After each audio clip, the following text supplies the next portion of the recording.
इस कार्यक्रम के पुण्यार्जक हैं श्री पदमचंद राजप्रियल गुणांश पिच्छिका पहाड़िया परिवार, बसंत सुमन तनिषा प्रीत पांड्या परिवार गुवाहाटी असम। अहिंसा तीर्थ प्रणेता, अहिंसा तीर्थ प्रणेता, जय जय हो भारत गौरव राष्ट्र संत प्रमुख सागर। स्वर्णिम स्वर्ण जयंती का अवसर ये महान है, मिलकर हम मनाएंगे गुरुवर देश की शान है प्रमुख सागर। जय हो गुरुवर प्रमुख सागर, जय हो गुरुवर। आचार्य पूजपा स्वामी यहाँ कह रहे आरंभे तापकान प्राप्तः व्रतृप्ति प्रतिपादकान अन्ते सुदस्य त्यज्यान कामान कामका सेवते सुधी।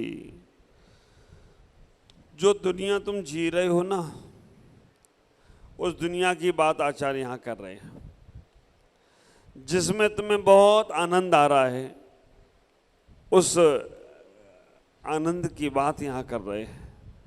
जो संसार तुम जीने का प्रयास कर रहे हो, उस चर्चा को यहाँ पर आचार्यों ने कह दिया।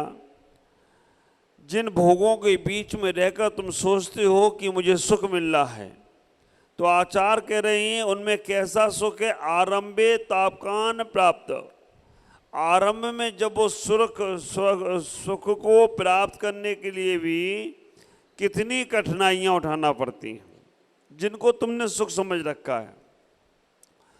विचार करके रखना, जो तुम सोचते हो कि ये चीज़ आने से मुझे सुख मिल जाएगा, उस सुख को प्राप्त करने के लिए कितनी कठिनाइयाँ, कितना परिश्रम करना पड़ता है, और फिर भी उन वस्तुओं के प्राप्त होने से मन तृप्त नहीं होता है।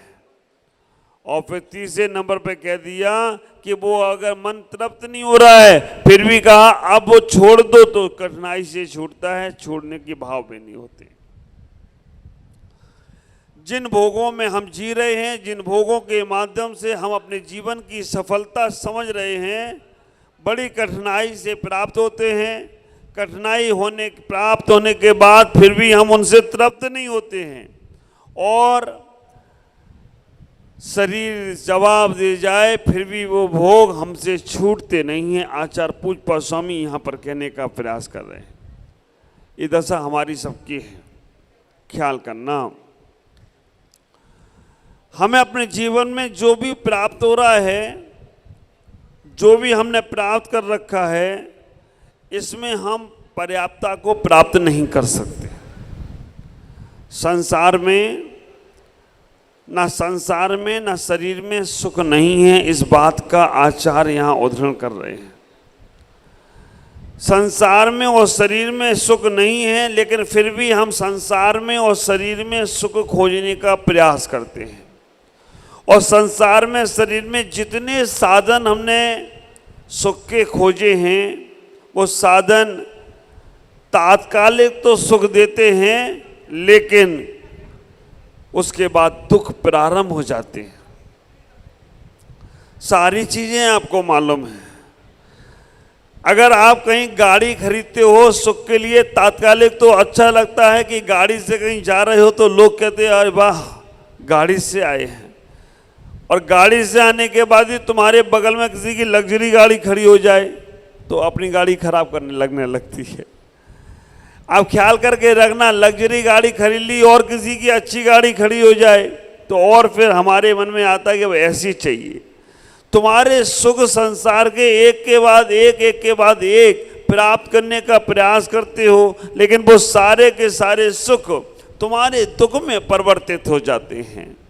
ख्याल करो, सुख के लिए ही तुमने मोबाइल लिया था, लेकिन अगर मोबाइल में बात करते करते नेट चला जाए तो दुख तुम्हें प्रारंभ हो जाता है।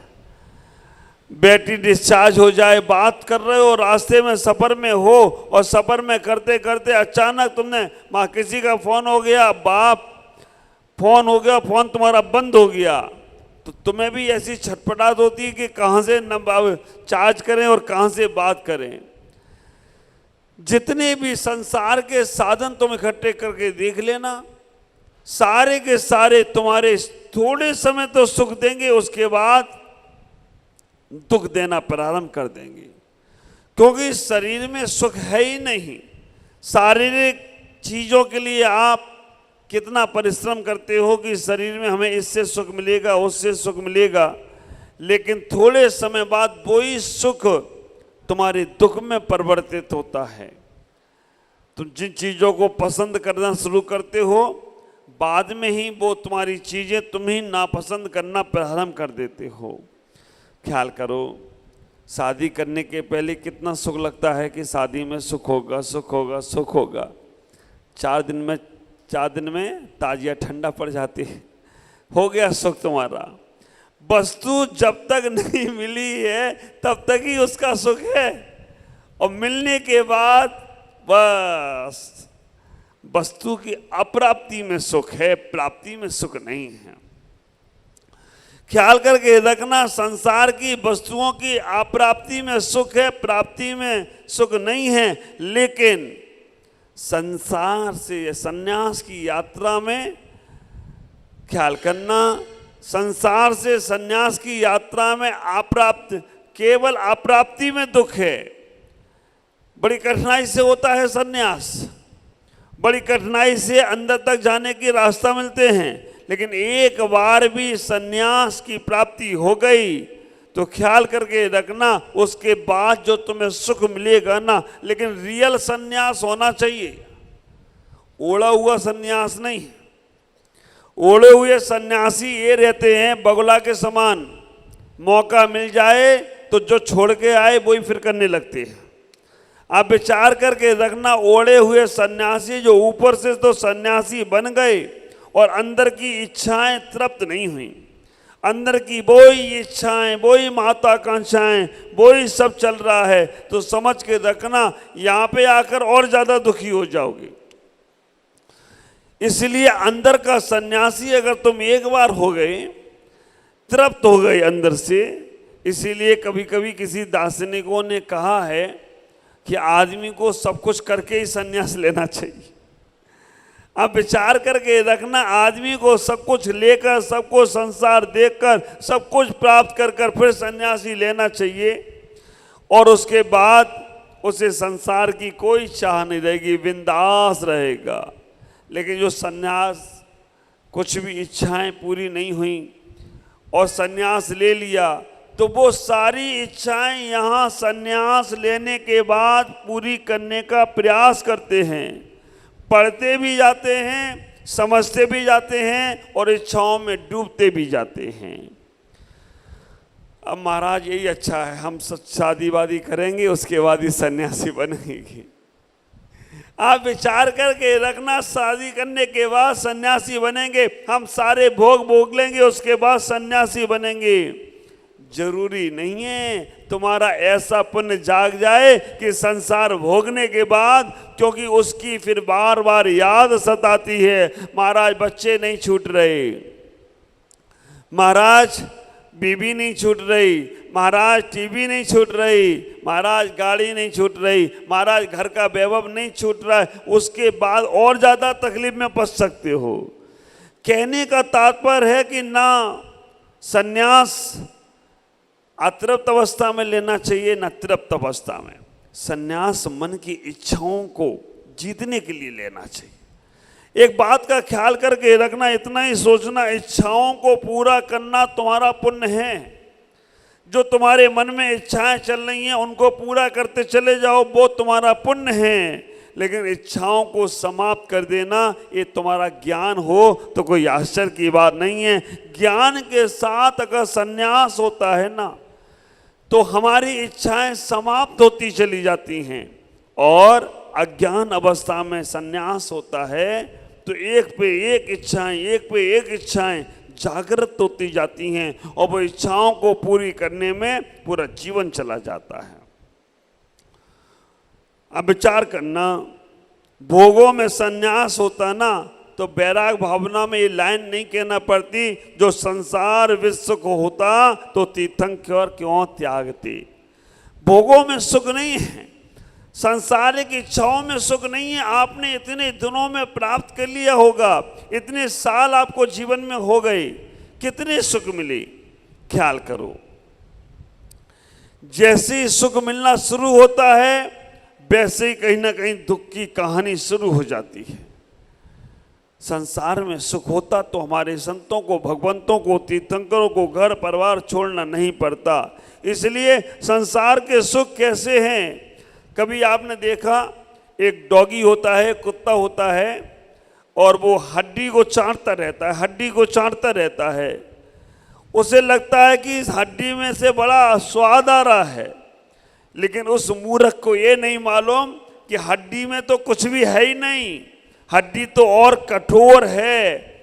जो वो उसको खा रहा है ना, उसका अंदर मुंह कट रहा है, अंदर मुंह कटता है तो अंदर में उसके मुंह से जो रक्त निकल रहा है उसे ही चाट कर वो सुखी होने का प्रयास कर रहा है। लेकिन जब थक जाता है ना तो अंदर के घाव के कारण से वो कुत्ता प्राणांत हो जाता है। ख्याल करना, हम लोग छोटे छोटे से थे, जनरल मर्चेंट की दुकान थी, तो एक चिंगम आती थी, चिंगम, बबलगम, है ना।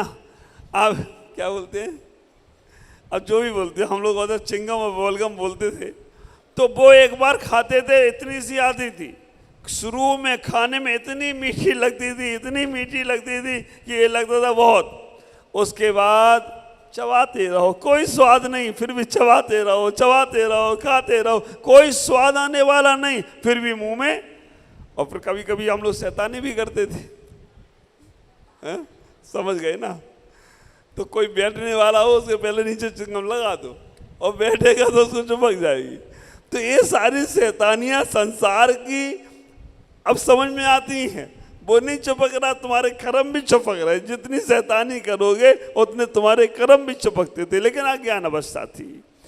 लेकिन ये बात ख्याल करके रखना, ऐसे ही संसार के भोग हैं जितने भी तुमने संसार में चाहे। दो चीजें हैं, भोग और उपभोग। जो एक बार भोगने में आए उसे भोग, और जो बार बार भोगने में आए वो उपभोग। हम भोजन आदि करते हैं, ये भोग हैं। कपड़े आदि पहनते हैं, उपयोग हैं, उपभोग हैं। तो इन दोनों चीजों में सुख नहीं है, चाहे कितना भी दूध मलाई रबड़ी खा लो। आप विचार करना, ये हमारे अंदर भाव आ जाए कि हमें अपने गड्ढा भरना है, तो तुम्हारे भोग योग में कारण बन जाएंगे। आप विचार करके रखना, अगर तुम्हारे मन में भोजन आदि करते समय अगर एक ख्याल आ जाए कि हमें अपने गड्ढा भरने को करना है, जिब्बा लोलुपता के लिए नहीं करना है, तो वो भोग भी तुम्हारे योग में कारण आएंगे। लेकिन नहीं, अब हमें पचता नहीं है। कहते हैं ना, अचत नहीं पचत नहीं, और थाली में आ जाए तो बचत नहीं। क्या दशा होगी? पेट में पच नहीं रहा है, फिर भी खाए जा रहे, इधर खाओ इधर जाओ, क्या काम। हम इतना ही विचार करें, अपने इस जीवन को समझने का प्रयास करें कि हमें संसार में जिन चीज़ों से दुख हो रहा है वो इस चीज़ हम बार बार करते चले जा रहे हैं। जिन चीज़ों के कारण से हमें सुनने को मिलता है वो इस चीज़ हम बार बार करते जा रहे हैं, तो हमारा संसार और बढ़ता चला जाएगा। ज्ञानी बनकर समझ कर छोड़ो, समन करो, दमन मत करना। समन में और दमन में इतना ही अंतर है। दमन में क्या होता है, हम अपनी इच्छाओं को दबाते चले जाते हैं, और दबाने के बाद जब पावर में आते हैं तो वो इच्छाएं तुम्हारे ऊपर हावी हो जाती हैं और तुम्हें फिर छोड़ती नहीं हैं। दमन मत करो, समन, उससे समझाओ। घर में बच्चा रो रहा है, चिल्ला रहा है, जिद कर रहा है, आप विचार करके रखना, जिद करने वाले बच्चों की तात्कालिक इच्छाएं तो पूरी होती हैं क्योंकि जिद करते हैं, लेकिन त्रिकालिक सूने रहते हैं, 0/0 उनकी आदतें समझ में आ जाती हैं। त्रिकाल में उनको कुछ मिलने वाला नहीं है। तात्कालिक तो बात मनवा लेंगे, तुम्हारे बच्चे जिद्दी कर जाएं, तात्कालिक तो मरता क्या नहीं करता, करते हो उसकी इच्छा पूरी, लेकिन समझ में आ जाता है कि ये बच्चा ऐसा ही है और उसकी आदतें बिगड़ती जाती हैं। मैं कहना चाहूँगा, तात्कालिक वो बच्चा रोता है, रोने दो, लेकिन गलत चीज़ों से उसकी इच्छा पूरी मत करना, चाहे कितना भी रोता रहे। अगर गलत चीज़ों के लिए बच्चा रो रहा है, जिद कर रहा है और तुमने उसकी इच्छा पूरी कर दी, तो ख्याल करके रखना, बाद में वो जब बिगड़ जाएगा ना, तब तुम उसे सुधारना चाहो तो सुधार नहीं सकते। ऐसे ही ये मन है। गलत चीजों के लिए मन रोता है तो रोने देना, गलत चीजों के लिए मन भागता है तो भागने देना, उसकी इच्छाएं पूरी मत करना। अगर एक बार उसकी इच्छा पूरी कर दी तो ख्याल करके रखना, संसार में 3 चीजें ऐसी हैं जो आज तक नहीं भरी। समुद्र आज तक पूरा हुआ ही नहीं है। हम जी, समुद्र आज तक पूरा नहीं हुआ, इतने नदी नाले सब चले गए, पूरा नहीं हुआ। शमशान आज तक पूरा नहीं हुआ। आप विचार करके रखना, शमशान आज तक पूरा नहीं हुआ, समुद्र आज तक पूरा नहीं हुआ। और अग्नि का कुंड कहीं जल रहा हो ना, डालते रहो लकड़ी, पूरी हो जाएगी। अग्नि डालने से, लकड़ी डालने से जल जाएगी, और डालो और डालो और डालो, पूरी होने वाली नहीं है। ये 3 तो पूरी हो सकती हैं। आचार्य कहते हैं ये तीनों तो पूरी, समुद्र कभी भर सकता है, अग्नि कभी तृप्त हो सकती है, शमशान का गड्ढा भर सकता है, लेकिन इन तीनों से ज्यादा खतरनाक ये मन का गड्ढा है। मन का गड्ढा कभी पूरा होने वाला नहीं है। मन का गड्ढा हमेशा हमेशा हर क्षण कुछ ना कुछ चाहता रहता है, तो भोगों में लिप्त रहता है। हाँ, मैं कहता हूं, इतना ही कहना चाहूंगा कि आप अपने जीवन में उस पदार्थों को समझने का प्रयास करो, उन चीजों को, भोगों को। कुछ हमारे सन्यासी ऐसे हुए जिन्होंने भोग छोड़ दिए, जिनके पास भोग थे उनने भोग भोगे नहीं, और कुछ ऐसे भी थे जिन्होंने भोगों को देखा ही नहीं। भरत चक्रवर्ती जैसे लोग, जिनके पास सारी भोग की सामग्री थी, उनने भोग देखे ही नहीं, अपने जीवन के संदेश को समझा। अब विचार करना, वज्रजंग चक्रवर्ती जैसे लोग, जिन्होंने जब संन्यास लिया तो उनने अपने पुत्रों को राजपाट सौंपना चाहा। पुत्रों ने पूछ लिया, पिताश्री आप क्यों छोड़ रहे हो? उन्हें कि इनमें सुख नहीं है। तो हमें क्यों दे रहे हो? हमें भी नहीं लेना। पिता से पहले पुत्र सन्यासी हो गए।